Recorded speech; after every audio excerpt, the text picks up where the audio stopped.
दोस्तों, आज की मूवी बहुत ही शानदार होने वाली है क्योंकि इस मूवी में एक ऐसे कॉन्सेप्ट को दिखाया गया है जो दिमाग को हिलाकर रख देगा। इसलिए आपसे रिक्वेस्ट है कि इसे लास्ट तक जरूर देखना। मूवी की लेंथ वैसे तो छोटी है, लेकिन डिटेल्स इतनी है कि एक्सप्लेन करने में वक्त लग जाएगा। इसलिए इस मेहनत के लिए इसको लाइक और चैनल को सब्सक्राइब कर लेना। मूवी का नाम आप स्क्रीन पर देख सकते हो और ये यूट्यूब पर भी फ्री में देखने को मिल जाएगी, पर इंग्लिश में। लेकिन हिंदी में देखने के लिए चलिए शुरू करते हैं इस जबरदस्त मूवी को। तो मूवी की शुरुआत होती है माइकल और सारा से, और ये दोनों जल्दी ही पति पत्नी बनने वाले हैं। खैर, आज माइकल सारा को उसके पिता के घर ड्रॉप करने जा रहा था, जहां वो कुछ दिन रहने वाली थी। असल में सारा के पिता की तबीयत कुछ ठीक नहीं थी, जिस वजह से सारा वहां जा रही थी ताकि उनका ख्याल रख सके। तो इस तरह से अब असली कहानी शुरू होती है, जहां वो दोनों आपस में बातें करते करते अपने सफर को पूरा कर रहे थे। लेकिन तभी अचानक उनकी कार के नीचे कुछ आ जाता है और कार थोड़ी सी अनबैलेंस्ड होकर सड़क से नीचे उतर जाती है। फिर माइकल कार को रोककर उससे नीचे उतरता है और चेक करता है कि उनकी कार के नीचे कौन सा जानवर आ गया है।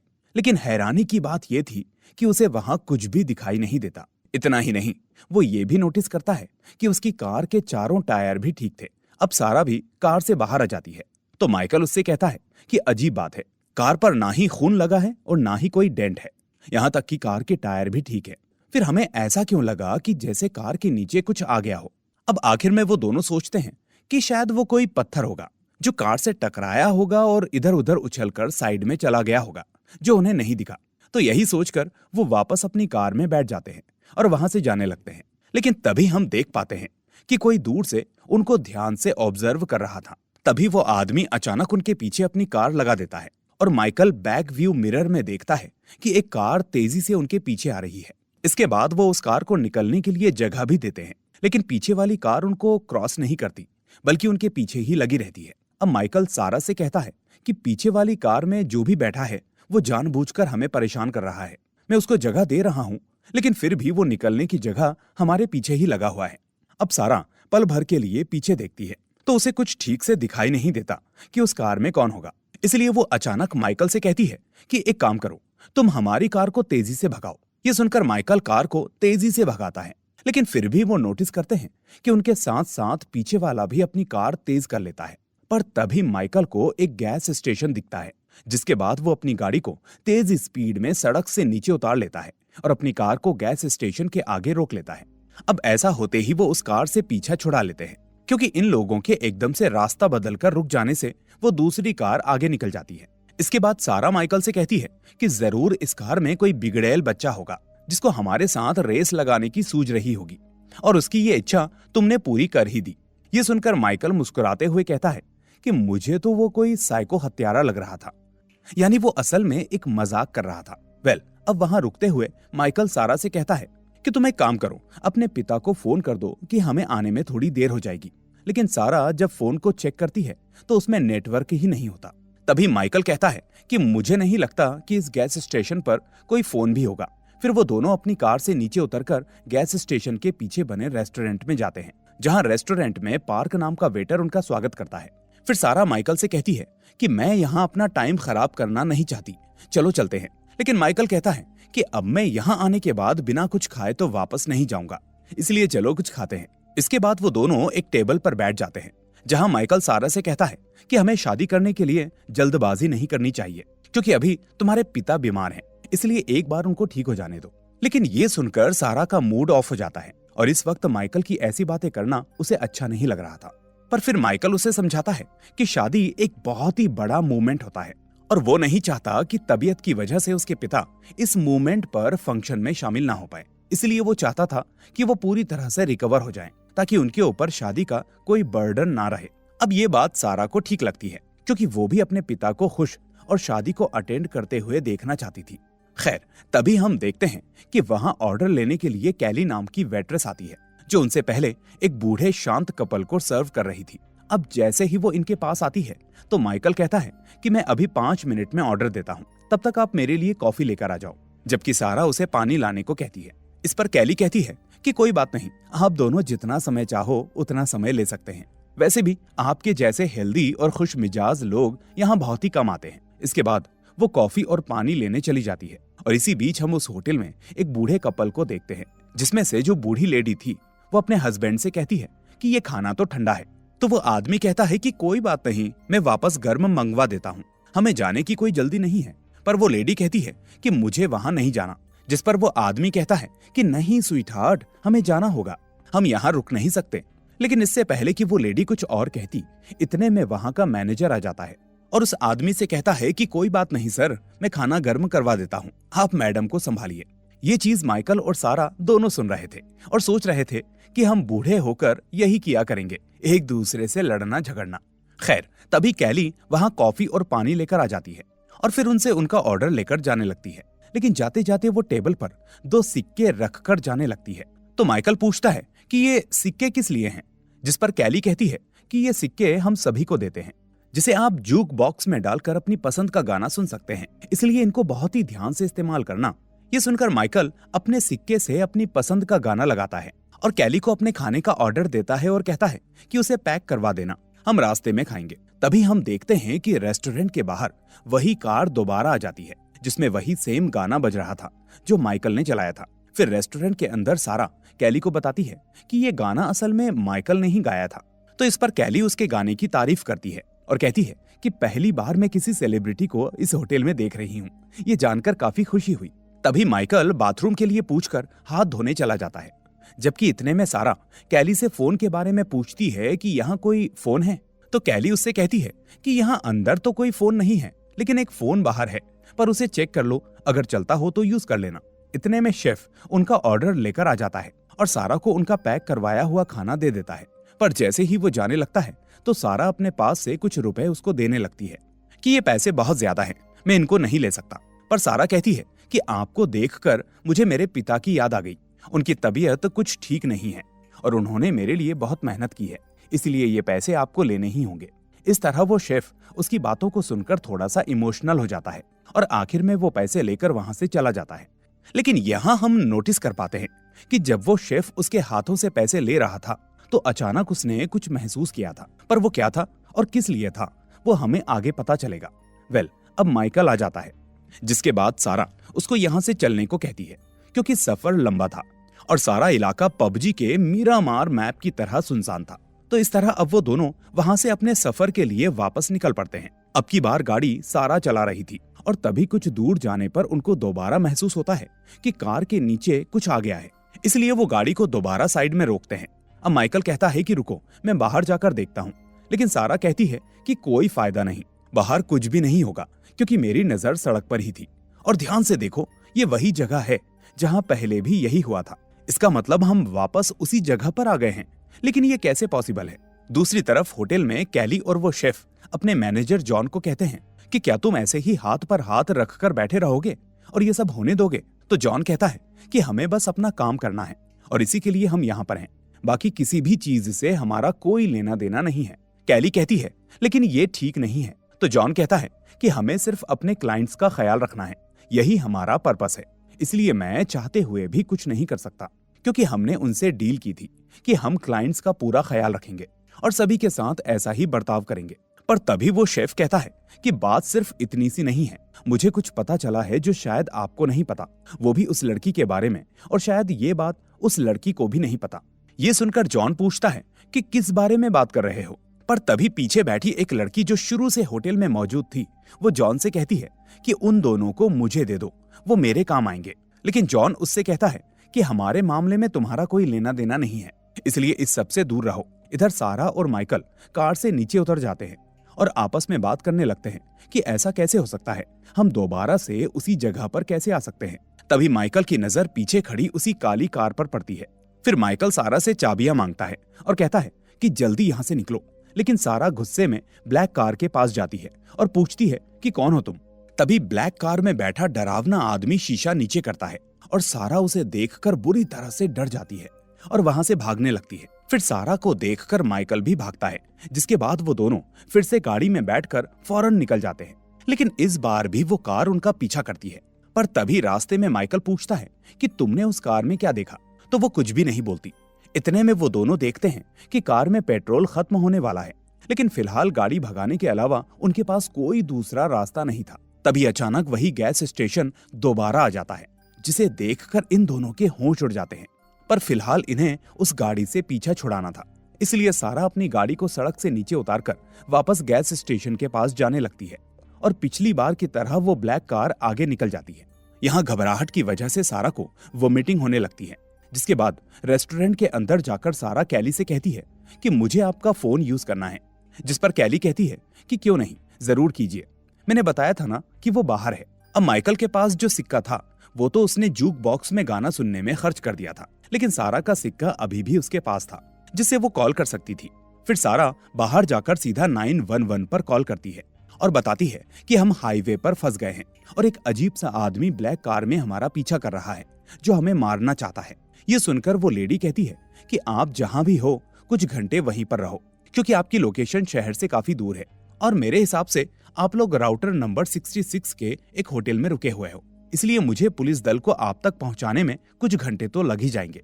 पर इसी बीच हम नोटिस करते हैं कि फोन पर कोई पुलिस वाली नहीं बल्कि उसी होटल का मैनेजर जॉन था जो बदली हुई आवाज में उससे बातें कर रहा था। यानी सारा ने जब 911 पर कॉल की तो वो कॉल पीछे बने रेस्टोरेंट के ऑफिस में ही कनेक्ट हुई थी। इसके बाद रेस्टोरेंट का मैनेजर जॉन माइकल के पास जाता है और पूछता है कि मैं आपकी क्या हेल्प कर सकता हूँ, जिस पर माइकल कहता है कि सड़क पर कोई पागल आदमी हमारा पीछा कर रहा है जो हमें मारना चाहता है, इसलिए मैं आपसे ये जानना चाहता हूँ कि वो आदमी कौन है और क्या वो अक्सर यहाँ आता रहता है। तो जॉन उससे कहता है कि आप घबराइए मत, मुझे लगता है कोई आपसे मजाक करने के मूड में है। पर माइकल ये सुनकर उस पर गुस्सा हो जाता है और कहता है कि हमारी लड़ो या भागो वाली स्थिति बनी हुई है और आपको ये मजाक लगता है। जिस पर जॉन कहता है कि देखिए, मैं तो सिर्फ आपको ही शांत करवा सकता हूँ और वैसे भी अगर आप चाहो तो यहाँ पर भी रुक सकते हैं, क्योंकि यहाँ आप अकेले नहीं हो, हम लोगों के साथ सुरक्षित हो। फिर माइकल पूछता है कि हम दोबारा इस जगह पर कैसे आ गए, ये बात मेरी समझ में नहीं आई। तो जॉन कहता है कि दरअसल आगे जाकर एक लूप है और आपने गलती से लूप वाला रास्ता ले लिया था। अक्सर कई लोगों के साथ ऐसा ही होता है, जिस वजह से लोग वापस इसी रास्ते पर आ जाते हैं। इतने में सारा भी वहां आ जाती है, जो माइकल को बताती है कि पुलिस को यहाँ आने में कुछ घंटे लग जाएंगे, इसलिए तब तक हमें यहीं पर इंतजार करना होगा। ये सुनकर जॉन कहता है कि अगर सच में कोई आपका पीछा कर रहा है तो आज की रात आप यहीं बिता सकते हैं, क्योंकि वो सुबह होने तक आपका इंतजार नहीं करेगा। इसलिए सुबह आप लोग जहां जाना चाहो वहां जा सकते हो और तब तक तो पुलिस भी आ जाएगी। इसके बाद वो दोनों को बैठने को कहता है और कहता है कि आप कुछ भी खाइए, मैं आपसे पैसे नहीं लूंगा क्योंकि इस समय आप हमारे मेहमान हैं। फिर कैली वहां मेन्यू लेकर आती है, जिसके बाद सारा उससे खुले पैसे मांगती है क्योंकि उसका सिक्का 911 पर कॉल करने में खत्म हो चुका था और अब उसे इस बारे में अपने पिता को इन्फॉर्म करना था कि मैं कल आऊंगी। लेकिन कैली कहती है कि मैं आपको सिर्फ एक ही बार 2 सिक्के दे सकती थी। पर तभी पास बैठी वो लेडी जिसका नाम रूबी का था, वो उससे कहती है कि मैं आपको खुले सिक्के दे सकती हूँ, वो मेरी कार में है, मैं अभी लेकर आती हूँ। पर इतने में सारा कहती है कि हमें 2-2 सिक्के मिले थे, तुमने तो सॉन्ग सुन लिए, लेकिन मेरा एक सिक्का अभी भी बाकी होगा, शायद वो मेरी पॉकेट में होगा। तो ये सुनकर रूबिका उससे कहती है कि उसे जल्दी इस्तेमाल करो। लेकिन इतने में जॉन वहां आ जाता है और रूबिका को वहां से अलग करके उसे अंदर भेज देता है। फिर वो सारा और माइकल को बताता है कि ये हमारी रूटीन की कस्टमर है, इसके दिमाग में थोड़ी प्रॉब्लम है, इसलिए हमें इससे निपटना आ गया है। फिर वो सारा को एक सिक्का देता है, जिसके बाद सारा वो सिक्का लेकर अपने पापा को फोन करने चली जाती है। अब जब सारा कॉल करती है तो उसके पापा फोन उठाते हैं, लेकिन फोन पर डिस्टरबेंस बहुत थी, इसलिए उसे बस इतना ही सुनाई देता है कि मैं तुम लोगों का इंतजार कर रहा हूँ, क्या तुम लोग आज आ रहे हो। पर तभी अचानक फोन कट हो जाता है। तभी हम देखते हैं कि होटल का मालिक जॉन रूबिका को पीछे बने एक कमरे में लेकर जाने लगता है। रूबिका कहती है कि प्लीज ऐसा मत करो, मैं अभी तैयार नहीं हूँ। लेकिन जॉन कहता है कि अगर तुम विरोध करोगी तो ये तुम्हारे लिए और भी मुश्किल हो जाएगा। अब रूबिका कहती है कि तुम एक ऐसे जानवर को खाना खिला रहे हो जो हमेशा भूखा रहता है। पर उसकी बात को अनसुना करके जॉन उसे उस रूम नंबर 17 के अंदर बंद कर देता है और वहां से चला जाता है। उधर अब तक रेस्टोरेंट के अंदर सारा और माइकल का खाना पीना हो गया था। तभी वो शेफ वहां आता है और बिल रखते हुए कहता है कि आपका रूम अभी रेडी नहीं है। लेकिन इससे पहले कि माइकल उस बिल को उठा पाता, जॉन वहां आ जाता है और उस बिल को उठा लेता है। अब वो कहता है कि आज के लिए ये खाना इनके लिए मुफ्त था। पर हम देख पाते हैं कि उस बिल पर लिखा हुआ था रन, यानी भागो। अब ओनर कहता है कि आप मुझे बस 1 मिनट का समय दीजिए, आपका कमरा ऑलमोस्ट रेडी है। फिर सारा माइकल से कहती है कि मुझे डर लग रहा है, बाहर देखो, ऐसा लग रहा है जैसे दिन यहीं के यहीं रुक गया हो।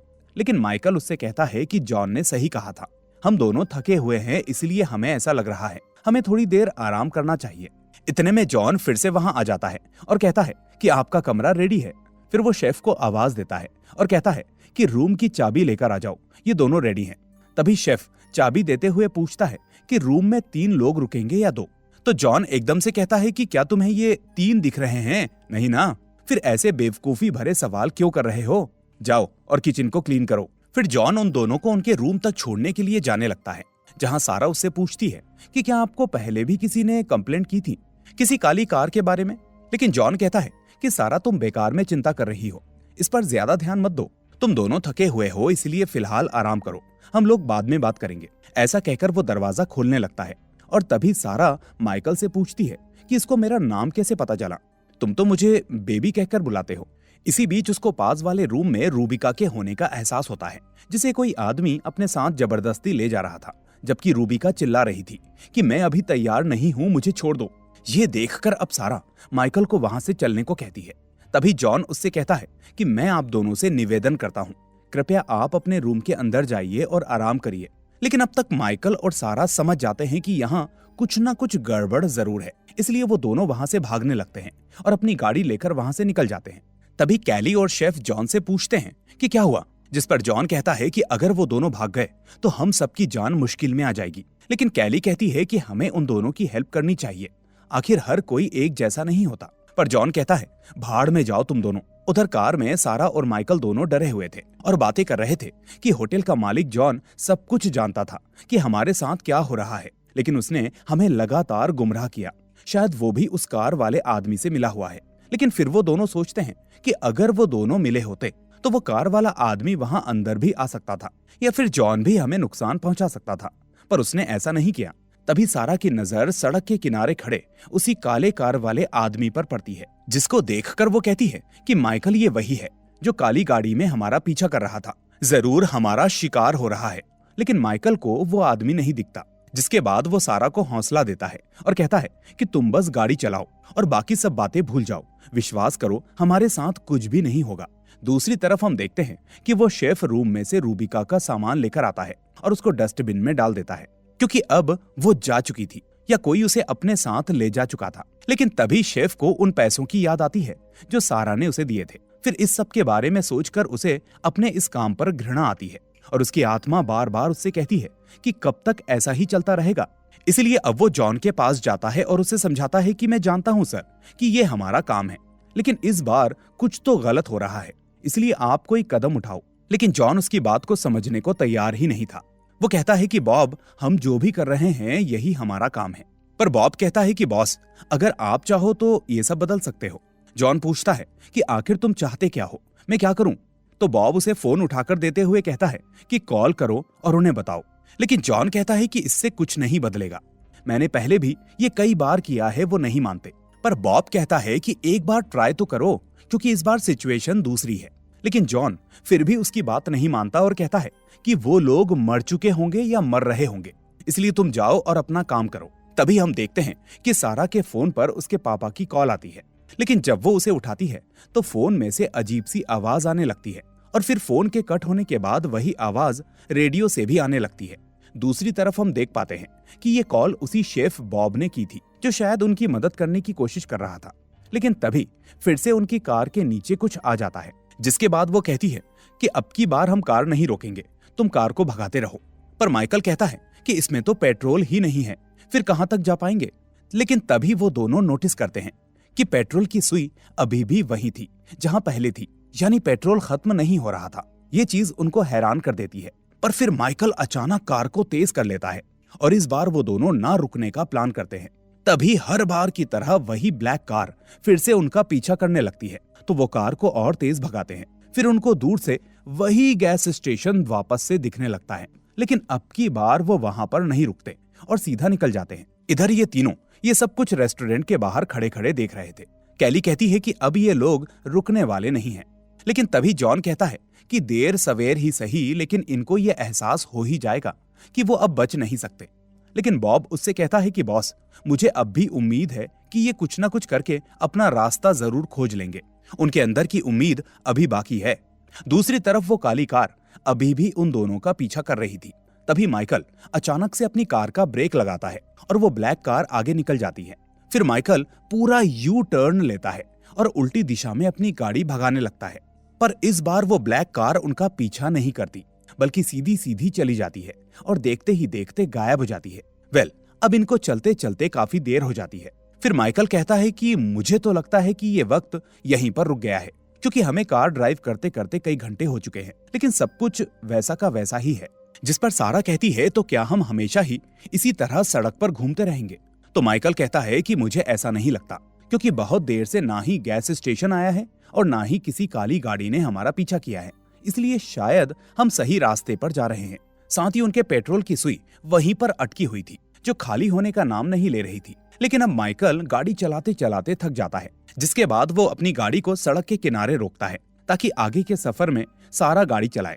इस तरह अब सारा गाड़ी चलाती है, लेकिन गाड़ी चलाते चलाते वो भी थक जाती है और कुछ घंटे बाद आखिर में वो भी गाड़ी को सड़क के किनारे रोक लेती है। इसके बाद वो माइकल को जगाती है, तो माइकल पूछता है क्या हुआ, जिस पर सारा कहती है कि मुझे लगता है मैं 100 बार इसी रास्ते को क्रॉस कर चुकी हूँ, लेकिन यहाँ ना कोई गैस स्टेशन आया, ना वापस वो ब्लैक कार, जबकि रास्ता बार बार अब भी वही आ रहा है। अब माइकल कहता है कि शायद हम किसी लूप में फंस गए हैं, क्योंकि उन लोगों ने जगह जगह पर लूप बना रखे हैं, इसलिए हमें कैसे भी करके इस लूप को तोड़ना ही होगा। पर वो आगे कहता है कि सड़क के रास्ते तो हम इस लूप को नहीं तोड़ पाएंगे, इसलिए हमें रेगिस्तान के अंदर जाना होगा, वो भी पैदल, क्योंकि हमारे पास बड़ी कार नहीं है और ये कार रेगिस्तान के अंदर नहीं जा सकती। पर सारा उसकी बात से सहमत नहीं थी, लेकिन फिर भी माइकल उसको विश्वास दिलाता है कि मुझ पर भरोसा रखो, मैं तुम्हें यहाँ से निकाल लूंगा। तो इस तरह से वो दोनों अपनी कार को वहीं पर छोड़कर पैदल ही आगे जाने लगते हैं। अब वो सड़क पर ना जाकर रेगिस्तान के बीच का रास्ता लेते हैं। उधर बॉब जॉन के फोन से अपने सीनियर्स को कॉल करता है, क्योंकि जॉन ने उसके कहने पर अपने सीनियर्स से बात की थी। अब बॉब फोन पर कहता है कि मुझे खेद है कि मैं इस प्रोसेस का प्रोटोकॉल तोड़ रहा हूँ, लेकिन एक बार आप उन दोनों की फाइल चेक करिए, मुझे लगता है कि जरूर कोई ना कोई गड़बड़ हुई है। लेकिन उसका सीनियर उससे कहता है कि ये तो हमें नहीं सुनाई देता। बस बॉब की निराशा से समझ में आ जाता है कि वो उनकी बातों से इत्तेफाक नहीं रखते। इसके बाद कैली आकर बॉब से कहती है कि हमें उन दोनों की हेल्प करनी चाहिए। बॉब कहता है कि मैं पहले ही ट्राई कर चुका हूँ, लेकिन कोई फायदा नहीं हुआ, उन्होंने मेरी बात नहीं सुनी। दूसरी तरफ सारा और माइकल बातें करते करते बहुत दूर तक आ गए थे। तभी उनको एक एक्सीडेंटल कार दिखाई देती है, जिसे देखकर लगता है कि शायद इस रोड पर कोई और भी होगा। फिर जब वो पास जाकर देखते हैं तो पाते हैं कि ये उनकी ही कार थी और कार के शीशे पर खून भी लगा था। ये देखकर ये दोनों समझ जाते हैं कि हम इस लूप में मर चुके हैं, और ये जानते ही दोनों जोर जोर से रोने लगते हैं। तभी वो देखते हैं कि वही काला आदमी उनके पास खड़ा है और उनको ही घूरे जा रहा है। अब माइकल उसको मारने के लिए आगे बढ़ता है, लेकिन वो उल्टा माइकल को ही घायल कर देता है। फिर वो दोनों वापस उसी रास्ते पर भागने लगते हैं जिस रास्ते से वो आए थे, और इतने में वो आदमी भी अपनी कार लेकर वहां से चला जाता है, जैसे वो उन्हें आगे जाने से रोकने आया हो। फिर वो दोनों भागते भागते वापस अपनी कार तक पहुंच जाते हैं, जहां सारा माइकल को कार में बैठाती है और खुद ड्राइव करने लगती है। फिर वो काली कार फिर से उनके पीछे लग जाती है। अब वो देखते हैं कि वही गैस स्टेशन फिर से आ गया है, लेकिन अब की बार वो गाड़ी नहीं रोकते और सीधा चले जाते हैं। तभी कुछ दूर जाते ही फिर से वो गैस स्टेशन आ जाता है। अब की बार वो उसको देखकर हैरान हो जाते हैं, क्योंकि लूप का साइज छोटा हो गया था और अब हर कुछ सेकंड्स के बाद वही गैस स्टेशन बार बार आ रहा था। गाड़ी के अंदर माइकल की हालत भी खराब हो रही थी, इसलिए सारा अब की बार गैस स्टेशन पर अपनी गाड़ी रोक लेती है, जबकि वो ब्लैक कार एक बार फिर से सीधे चली जाती है। इसके बाद वो दोनों रेस्टोरेंट के अंदर जाते हैं, जहां सारा माइकल से कहती है कि तुम यहाँ पर आराम करो, मैं अभी आती हूँ। फिर वो कैली से पूछती है कि जॉन कहाँ पर है, क्योंकि उस एक्सीडेंटल कार को देखकर ये दोनों समझ चुके थे कि सिर्फ जॉन ही है जो सच जानता है और उन्हें बता सकता है। कैली उसे बताती है कि जॉन वहां बाहर खड़ा तुम्हारा ही इंतजार कर रहा है। वो दोनों देखते हैं कि उनके कुछ ही दूरी पर वो काली कार भी खड़ी हुई है और वही आदमी उनको घूरे जा रहा है। फिर सारा पूछती है कि आखिर यहाँ चल क्या रहा है, तो जॉन कहता है कि तुम दोनों ने मेरे हिसाब से कहीं ज्यादा संघर्ष किया है और अब मुझे एहसास हो रहा है कि तुमको सब कुछ जान लेना चाहिए। दरअसल ये तुम्हारी दुनिया और मेरी दुनिया के बीच की जगह है। तो सारा पूछती है क्या हम मर चुके हैं, तो जॉन कहता है नहीं, बल्कि तुम्हारा और माइकल का एक कार एक्सीडेंट हो गया है और फिलहाल तुम लोग अपने जीवन के लिए संघर्ष कर रहे हो और अपनी आखिरी सांसें गिन रहे हो, और हकीकत में तुम मेरे सामने नहीं बल्कि वहां अपनी कार के पास लहूलुहान पड़ी हो। अब सारा पूछती है, तो क्या हम मर जाएंगे? जिस पर जॉन कहता है कि अंत में मर तो सभी जाते हैं, हम तो बस आप लोगों की हेल्प करने की कोशिश कर रहे हैं, क्योंकि हम लोगों को आखिरी बार उनका पसंदीदा खाना खिलाते हैं और पीने के लिए देते हैं, जिसके बाद उन्हें अपने कमरे में सोने के लिए भेज देते हैं, जहां से वो अपने अगले सफर पर निकल जाते हैं, जो भी ऊपर वाले ने तय किया है। वो काला आदमी तुम दोनों को मारने नहीं, बल्कि अगली प्रोसेस तक ले जाने आया है, लेकिन तुम दोनों अभी भी यहाँ संघर्ष कर रहे हो, इसलिए वो तुम्हारे पीछे पड़ा है। उसका काम ही है कि वो आप जैसे जीवन और मौत के बीच लड़ रहे लोगों की दूसरी दुनिया में जाने के लिए हेल्प करे। खैर, अब सारा को उदास देखकर जॉन बताता है कि तुम्हारे पास अभी भी एक चांस है, क्योंकि तुम अभी तक मरे नहीं हो।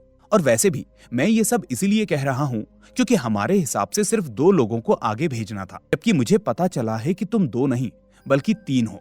ये सुनकर सारा हैरान हो जाती है और कहती है कि प्लीज मेरी बच्ची को बचा लो। भले हमारा वक्त आ गया हो, लेकिन उसका वक्त अभी नहीं आया। तभी जॉन कहता है कि यही तो हमारा सोचना है कि जरूर ऊपर कोई गलती हुई है, लेकिन ये बच्ची नहीं बल्कि एक बच्चा है, यानी एक लड़का है, और मैं अपनी शक्तियों की मदद से ये सब जानता हूँ। और मैं ये भी जानता हूँ कि एक बच्चे को जिंदा रखना है तो उसके माँ बाप को भी जिंदा रहना होगा, और बस दिन ढलने में कुछ वक्त है, तब तक उसके साथ रहो। दूसरी तरफ माइकल को भी होश आ जाता है और वो कैली से पूछता है कि क्या मैं मर गया हूँ? तो कैली कहती है कि नहीं, लेकिन तुम मर रहे हो और तुम्हें लड़ते रहने की जरूरत है। दूसरी तरफ जॉन सारा से कहता है कि वो फेरी मैन हम पर दबाव बना रहा है, लेकिन मैं मानता हूँ कि कहीं ना कहीं गलती हुई है, क्योंकि तुम्हारी और माइकल के मरने की बात हुई थी, तुम्हारे बच्चे की नहीं। तभी वहां बॉब आ जाता है और जॉन से कार की चाबी मांगता है। फिर जॉन सारा के हाथ से चाबी लेकर उसको दे देता है, जिसे देखकर फेरी मैन गुस्सा हो जाता है, क्योंकि वो समझ जाता है कि जॉन उन दोनों को गाड़ी में नहीं भेज रहा। गाड़ी में बैठते ही सारा बॉब से कहती है कि अपना ख्याल रखना, जिस पर बॉब कहता है बिल्कुल मेरी छिपकली। अब ये चीज हमेशा उसके पिता बोला करते थे, तो ये देखकर वो हैरान हो जाती है। जिसके बाद जॉन अपने बॉस के पास फोन करता है और कहता है कि मैं ये गड़बड़ होने नहीं दे सकता, क्योंकि सारा के पेट में बच्चा है। उसका बॉस कहता है कि तुम्हें जो ठीक लगे वो करो, तुम्हारे पास फ्री विल है, अगर कोई चीज गलत है तो उसे फौरन ठीक करो। इसके बाद जॉन फौरन बॉब को इशारा करता है और बॉब वहां से चला जाता है। अब उस फेरीमैन को लगता है कि ये उन दोनों को बचाने जा रहा है, इसलिए वो बॉब का पीछा करने लगता है। पर तभी बॉब कुछ दूर जाकर अपनी गाड़ी को फिर से मोड़ लेता है और अपनी कार को फेरीमैन की तरफ भगाने लगता है, क्योंकि उसको पता था कि फेरीमैन उसको उन दोनों की हेल्प करने नहीं देगा। तभी उन दोनों की कारें आमने सामने आ जाती हैं और फिर उनमें जोरदार टक्कर हो जाती है, जिससे ये लूप टूट जाता है और टक्कर होने के तुरंत बाद सारा और माइकल को होश आ जाता है और ये मूवी यहीं पर एंड हो जाती है। तो दोस्तों, उम्मीद है आपको पूरी मूवी ठीक से समझ में आ गई होगी, लेकिन कुछ सवाल अभी भी होंगे जो आपके दिमाग में आ रहे होंगे, तो आप उनको कमेंट्स में पूछ सकते हो। मैं सभी कमेंट्स का जवाब देने की कोशिश करूंगा, लेकिन उससे पहले इस वीडियो को लाइक और चैनल को सब्सक्राइब कर लेना। साथ ही चैनल को सब्सक्राइब करने के बाद बेल आइकन भी दबा देना, ताकि कोई भी वीडियो आपसे मिस ना हो। अब मैं मिलूंगा आपसे अगली ऐसी ही शानदार मूवी के साथ। Till then, take care and thanks for watching.